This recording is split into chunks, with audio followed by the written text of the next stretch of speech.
यहां आप सेवा करते हो, ठीक है, आप एक अच्छी चीज करते हो परमेश्वर के लिए, लेकिन उस सेवा के बदले में तुम्हें परमेश्वर एक दिन बरकत देगा अपने वर्ड के द्वारा, वचन के द्वारा। कभी भी तुम्हें वर्ड आ सकता है, कभी भी मेरे मुंह से यहां खड़े खड़े तुम्हें परमेश्वर अपना वर्ड दे सकता है।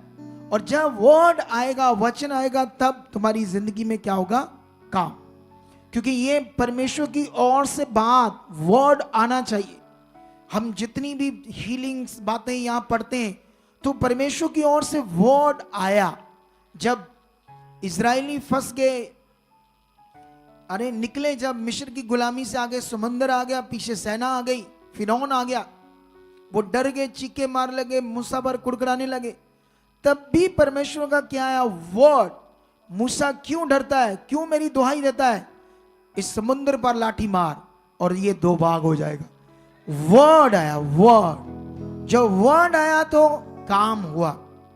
अब ये याद रख लेना, परमेश्वर का काम सारा परमेश्वर के वचन के अकॉर्डिंग होगा। परमेश्वर का ये लिखा हुआ वचन या अगुए के मुंह से वचन, वचन के अकॉर्डिंग होगा। लेकिन अभी मैं तुम्हें और कई सारे पॉइंट समझाने वाला हूं, ताकि यहां पर आपको यह समझ आए कि इन दोनों के जीवन से हमें क्या मिलता है, हमें समझ क्या मिलती है। हमारा मन का विश्वास आता है खुदा के ऊपर। हालेलुया।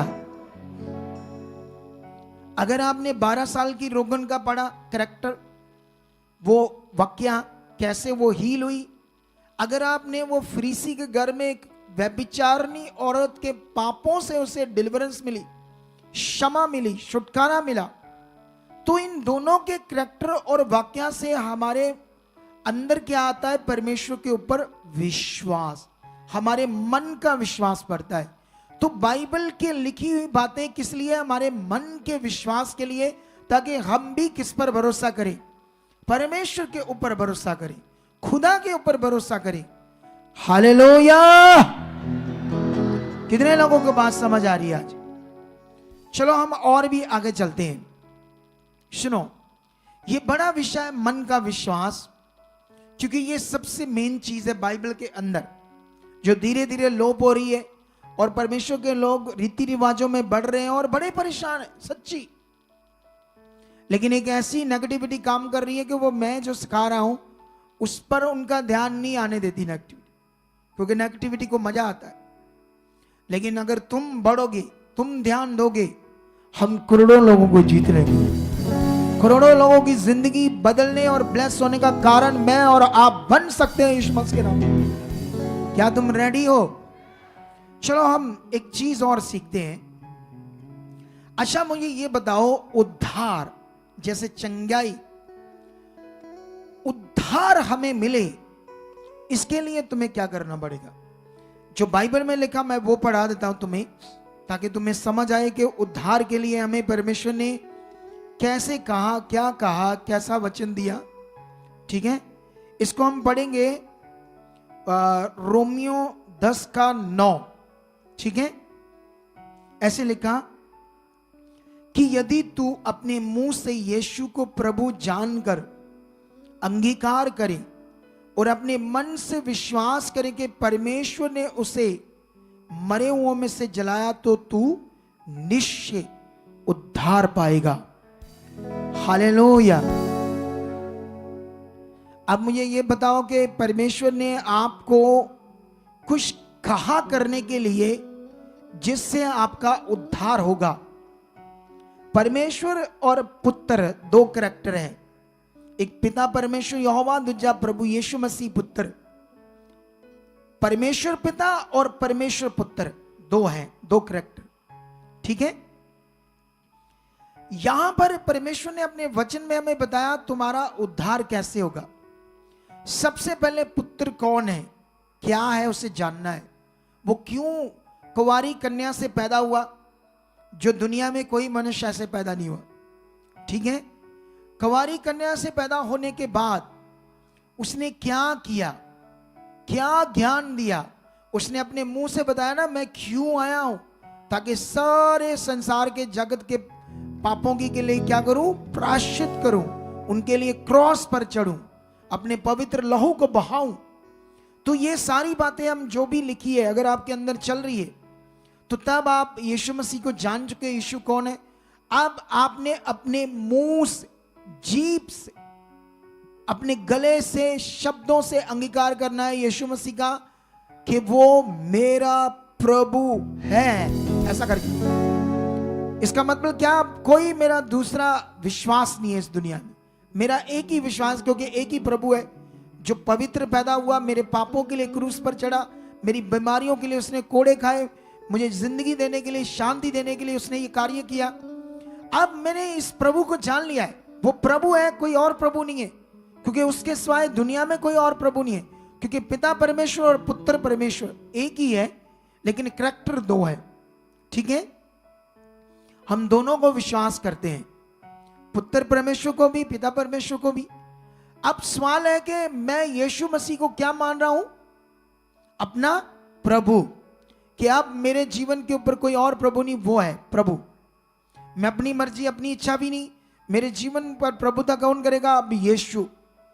इसलिए मैं अपने मुंह से उससे क्या बोलूंगा? अंगीकार करूंगा वो मेरा प्रभु है। और मन के अंदर मैं पिता पर विश्वास करूंगा कि यीशु को उसने मुर्दों में से क्या किया? जिंदा। ये क्यों हमने ऐसे विश्वास करना है पिता परमेश्वर के ऊपर, कि उस मन से विश्वास करना कि उसने यीशु को मुर्दों में से जिंदा किया? क्योंकि इसके लिए एक और वचन है, वचन में लिखा, तुम भी अपने पाप और गुनाह के कारण मरे हुए थे, यीशु तेरी मौत मरा और यीशु जिंदा हुआ तो हम भी उसके साथ जिंदा हुए। ऐसा आत्मिक सिस्टम को, नियम को, प्रोसेस को परमेश्वर ने पूरा किया है। इसीलिए हम मन से विश्वास करते हैं पिता के ऊपर कि उसने यीशु मसीह को मुर्दों में से क्या किया? जिंदा किया है। हालेलुया। अब तुम्हारा इससे क्या होगा? उद्धार। क्या होगा? इसके लिए कोई मटेरियल, कोई दूसरा प्रैक्टिकल, कोई और विषय है? आप जानते हो जब यीशु क्रॉस के ऊपर था, लास्ट मोमेंट पे जब उसकी जान, प्राण छोड़ने वाला था यीशु मसीह, तब सलीब के इधर दो इधर लटके हुए थे, दो इधर, दो डाकू थे और दो कुकर्मी। ठीक है, और वो यीशु मसीह को बड़ी गंदी बातें कर रहे थे, टिचरे कर रहे थे, मजाक कर रहे थे, क्योंकि वो तो पापी थे और वो, उनको अपनी मौत से भी कोई मतलब नहीं था, क्योंकि उन्होंने बड़े गंदे काम किए थे, क्राइम, अपराध किया था और उनकी जिंदगी ऐसी थी। लेकिन सुनते तो थे वो यीशु के मसीह के बारे में, उनमें जब वो बुरी बातें कर रहे थे यीशु मसीह के बारे में, उसको टिचर कर रहे थे, बड़ी बड़ी खराब बातें कर रहे थे। लेकिन एक कुकर्मी ने क्या किया? मन फिराया।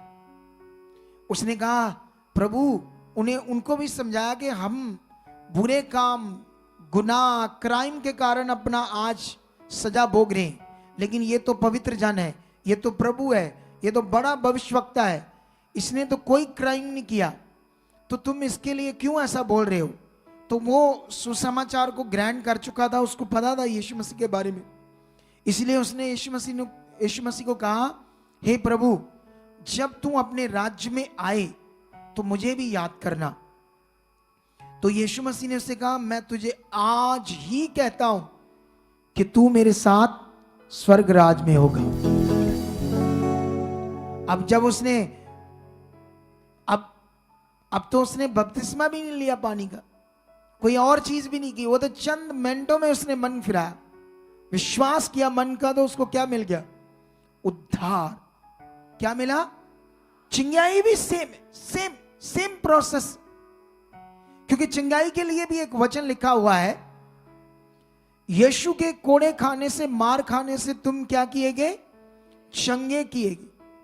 अब ये वचन बाइबल में भी लिखा है, और ये वचन कब काम करेगा? जब ये वचन तुम्हारे मन में होगा। क्या तुम्हें ये वचन मैं किसी चीज पर लिखकर दूं, या तुम्हारे मन में होना चाहिए ये वचन? बोलो, ये दिमाग में रख लो आप बात। क्या मैं इस वचन को तुम्हें किसी चीज पर लिखकर दूं, या ये वचन जब तुम इसे अपने मन के अंदर रखकर इस बात को, इस वचन को विश्वास करोगे, तब वो वचन तुम्हारे जीवन में काम करेगा और तुम्हें हीलिंग मिलेगी, छुटकारा मिलेगा। अकॉर्डिंग टू बाइबल तो ऐसा ही है, ठीक है। लेकिन हो क्या रहा है अभी यहां पर, लेकिन यहां पर सब कुछ जो हम बिलीव कर रहे हैं, आत्मिक विश्वास, मन का विश्वास, जब परमेश्वर हमें नजर नहीं आता ना, क्या नहीं आता हमें? परमेश्वर नजर नहीं आ रहा ना। लेकिन आप जानते हैं एक जगह पर थोमा, यूहन्ना की पुस्तक में पढ़ोगे, मे भी शायद 20 या 20 अध्याय में, वहां पर थोमा क्या करता है, अपने दूसरे चेलों को कहता है मैं नहीं करूंगा विश्वास। किस पर?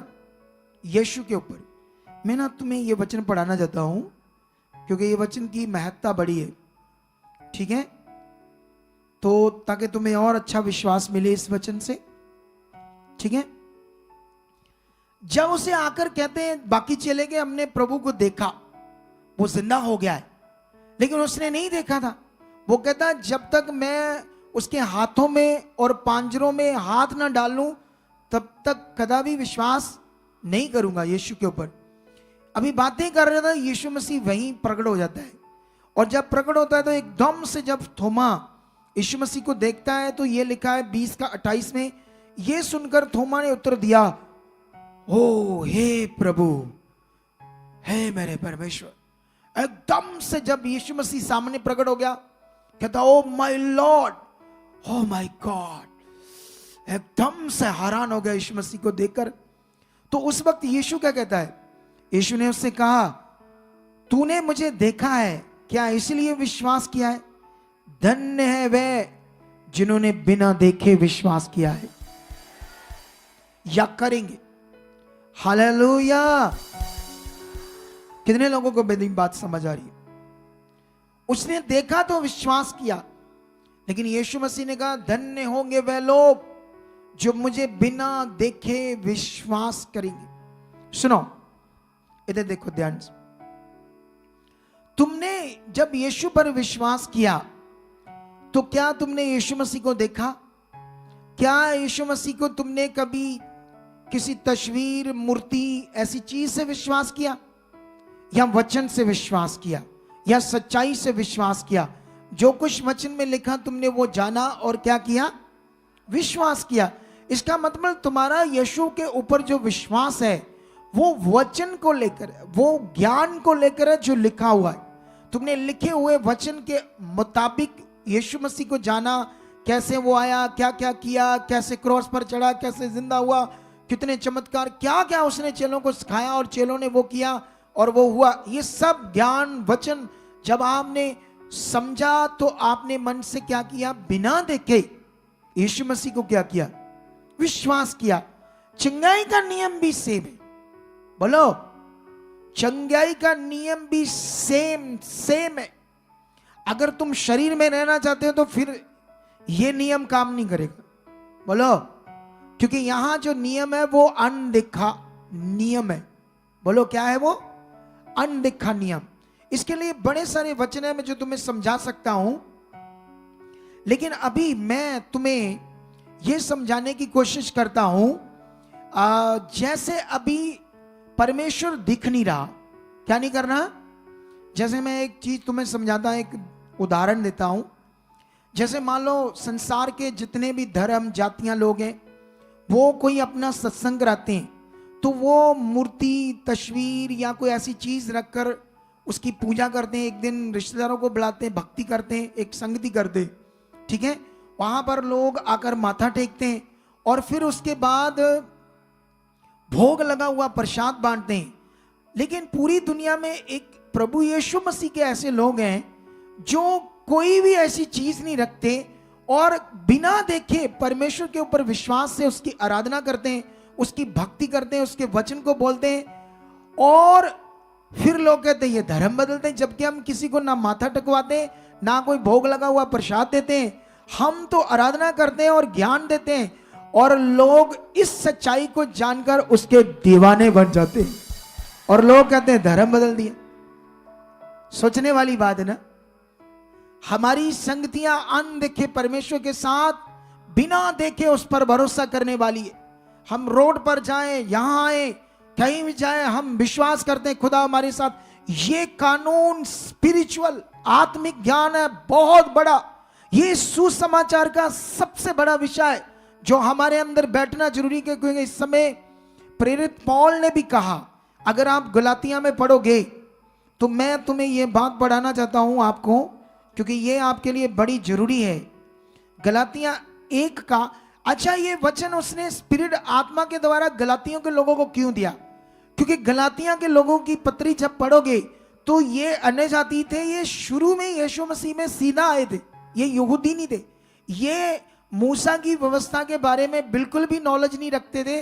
प्रेरित पौल ने मूसा की व्यवस्था के बारे में बताया ही नहीं, सीधा उन्हें यीशु के बारे, पिता परमेश्वर के बारे में, उद्धार के बारे में, पवित्र आत्मा का दान क्या है, संसार क्या है, मोक्ष क्या है, मुक्ति क्या है, यह बताया। और यह जानकर इन्होंने पवित्र आत्मा को पा लिया और पवित्र आत्मा के द्वारा विश्वास करके आगे बढ़ रहे थे। बड़ा अच्छी जिंदगी जी रहे थे गलातिया के लोग। लेकिन अचानक वहां यहूदी पहुंचकर इन लोगों को डाइवर्ट करते हैं। रीति रिवाज कहते, करो रीति रिवाज। बोलो क्या करो? आपको मेरी बात समझ आ रही है? रीति रिवाज, जैसे अभी हम लोग चंगाई के लिए जो मन की चीज है उसके लिए कपड़ा, तेल, ऐसी चीजें यूज करते हैं ना कि हमारी चंगाई हो जाए, डिलीवरेंस हो जाए। वो डिलीवरेंस उस वचन पर विश्वास करने से मिलेगी जो बाइबल के अंदर लिखा। उसके कोड़े खाने से, मार खाने से तुम क्या किएगे? चंगे किएगी। ये सबसे तेज वचन काम करेगा आपके अंदर अगर तुम्हारा फोकस है, अगर तुम आत्मा में हो, अगर तुम्हारा ध्यान अनदेखे ईश्वर पर है, अगर वो जो नजर नहीं आता। बहुत सारी शिक्षा है, बहुत सारे अगुए यहां आने वाले लोग भी पता नहीं उसको देखा, उसको देखा, इसको देखा और अपना माइंड, मन खराब करते रहते हैं, क्योंकि जो चीज मैं नहीं देता उनको नहीं मिलती। पता नहीं कई लोगों के दिमाग में चलता रहता है, शायद मैं वहां चले जाऊं, शायद मैं वो ले आऊं चीज, कोई ऐसा मटेरियल, मेरा काम हो जाए, मेरा भला जाए। अरे सुनो, आज एक चैलेंज है पूरी दुनिया में हमारे लोगों के अंदर। जितने भी प्रभु में लोग हैं, है ना, अभी मैं सुन रहा था कि आजकल या पिछले समय में भी इज़राइल जो है ना देश, वहां एक शॉल मिलता है कंधों पर डालने वाला। वहां की मिट्टी लेकर आते हैं लोग चर्च की, उस देश की, और जर्दन नदी का पानी और अनॉइंटिंग ऑयल, कपड़ा, भोजन भी आ गया, नमक भी आ गया, एप्पल भी आ गए, कुर्सियां भी आ गया, टेबल भी आ गए, कपड़े भी, वो पता नहीं क्या क्या आ गया और क्या क्या आने वाला है अभी और। लेकिन ये जितनी चीजें आई है और जितनी चीजें लोग इन्हें यूज कर रहे हैं, लेकिन अगर उनका भला नहीं हुआ तो मैं इस मिनिस्ट्री का, जो खुदा ने मुझे ठहराया है इस मिनिस्ट्री पर दास, मैं उन्हें इनविटेशन देता अपनी मिनिस्ट्री में। अगर पूरी दुनिया में ये चीजें यूज करने के बाद हीलिंग, छुटकारा नहीं आया, आओ हमारी चर्च में, मैं पवित्र आत्मा की सामर्थ के द्वारा ले हैंड करूंगा, हाथ रखूंगा और उनकी जिंदगी बदलेगी और हम उन पर वर्क भी करेंगे और 100% की गवाही बनाएंगे। ये जो मैंने अभी बताया है, इसको जितने भी YouTube चैनल हमारे फॉलोअर्स हैं उसको काटो और डालो और आग की तरह फैला दो इसको पूरी दुनिया में, ताकि लोग सुने और आए और उनको 100% छुटकारा मिलेगा यीशु। हालेलुया। कितने लोगों को बात समझ आ रही है? अब सवाल है यहां पर प्रेरित पौल ने क्या कहा? एक विषय में कहा, मुझे आश्चर्य होता है कि जितने तुम्हें मसीह में, मसीह के अनुग्रह में बुलाया, उससे तुम इतनी जल्दी फिरकर और ही प्रकार के सुसमाचार की ओर झुकने लगे, परंतु वह दूसरा सुसमाचार है ही नहीं। पर यह बात है कि कितने ऐसे हैं जो तुम्हें घबरा देते हैं और मसीह के सुसमाचार को बगाड़ना चाहते हैं। परंतु यदि हम या स्वर्ग से कोई स्वर्गदूत भी उस सुसमाचार को छोड़ जो हमने तुम्हें सुनाया है, कोई और सुसमाचार तुम्हें सुनाए, तो वह श्रापित हो। हालेलुया। सुसमाचार का मतलब ही क्या है? वो एक गुड न्यूज है जिसमें तुम्हारे प्राणों का उद्धार होगा और तुम्हारी जिंदगी की सारी प्रॉब्लम का सॉल्यूशन होगा। ये सुसमाचार है। तुम्हारी बीमारियां, तुम्हारे रोग, तुम्हारे हालात, तुम्हारे एबनॉर्मल बच्चे, तुम्हारी कैंसर, तुम्हारी HIV, तुम्हारे घर की क्लेश, तुम्हारे बिगड़े हुए हालात, तुम्हारी बिगड़े हुए कारोबार, हर तरह की प्रॉब्लम्स, छुटकारा किसमें? सुसमाचार में। लेकिन सुसमाचार क्या है? ये पक्का कर लो मन। सुसमाचार कुर्सी पर प्रार्थना करके बैठाना, लोगों पर पर्स पर प्रार्थना करके लोगों के हाथ में पड़ाना, करके गिराना, एप्पल, चीजें, मटेरियल, भोजन, मठियाइयां, ऐसी चीजों पर आप लोगों को प्रार्थना करके कहना इससे तुम्हारा काम होगा। एक पास्टर की मैं वीडियो सुन रहा था, जानते वो क्या प्रचार कर रहा था? कहता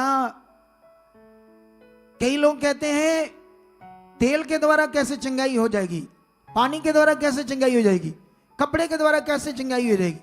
अतः मैं उन लोगों को कहता हूं जो ऐसा बोलते हैं वो परमेश्वर का विरोध करते हैं। ले ले देख लो शिक्षा, ये विरोध है, ये परमेश्वर का विरोध है।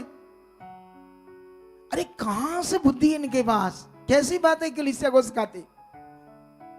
नहीं, ये लोगों को सुसमाचार की राइट पावर के बारे जानू कराना, राइट पावर के बारे में, राइट फेथ के बारे में लोगों के मन को तैयार करना, ये विरोध है। यही रियल सच्चाई है जो लोगों के अंदर बैठनी चाहिए। अरे मैं अभी तुम्हें समझाता हूं। और यहां पर उसने ये बात की, लेकिन अभी मैं तुम्हें ना इब्रानियों में लेकर जाता हूं। यहां पर मैं तुम्हें ना एक तगड़ी चीज समझाता हूं इब्रानियों से। हालेलुया। ये देखो क्या लिखा। ये इब्रानियों जो 11 अध्याय, ये नबियों के बारे में और बिलीवर्स के बारे में लिखा है।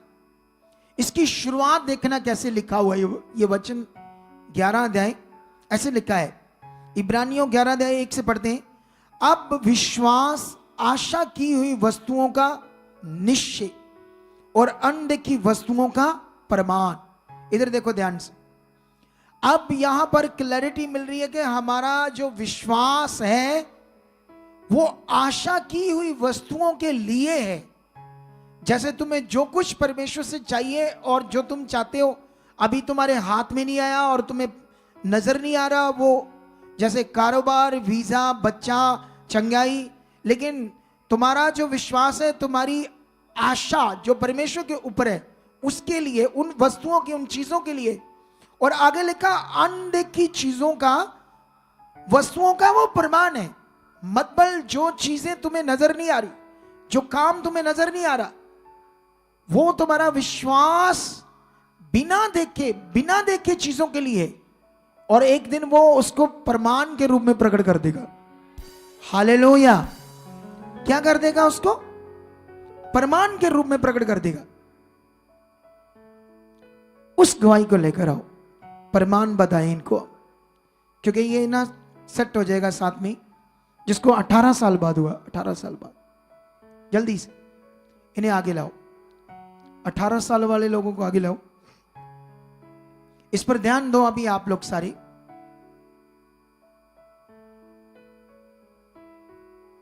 ढोल बजाओ, ढोल जल्दी, सारे ढीले ढीले।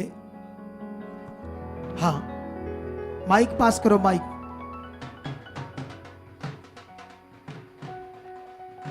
माइक चालू करो, वो वाला।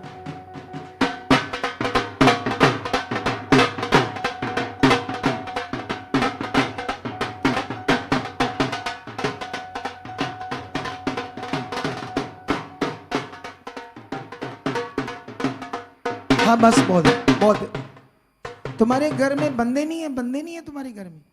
नहीं है बंदे? नहीं है घर, बाहर गए, फॉरेन में। मैंने कहा तुम्हारे